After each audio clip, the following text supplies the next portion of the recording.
মাত্র এক রাতের টানা বর্ষণ, আর তাতেই পুরো ফেনী শহর যেন নদীতে পরিণত।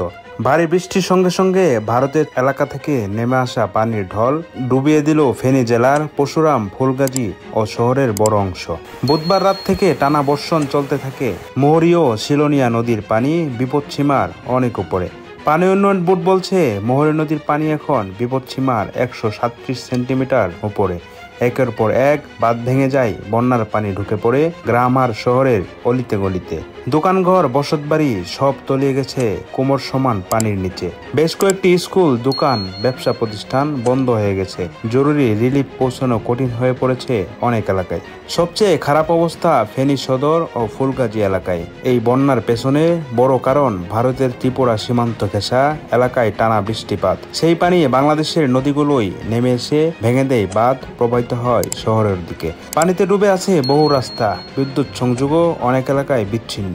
এখন প্রশ্ন একটাই, এই বন্যা কবে কমবে? আবহাওয়াবিদরা বলছেন, যদি বর্ষণ কিছুটা কমে তবে আগামী 2-3 দিনের মধ্যে পানি নামা শুরু করবে। তবে এর মধ্যে প্রয়োজন সহমর্মিতা, সহায়তা এবং জরুরি পদক্ষেপ। এই ভিডিওটি শেয়ার করুন যেন সবার কাছে খবর পৌঁছায়। আর আপনি যদি ফেনীবাসীর বাসিন্দা হয়ে থাকেন, দয়া করে নিরাপদে থাকুন। প্রয়োজন হলে প্রশাসনের সহায়তা নিন।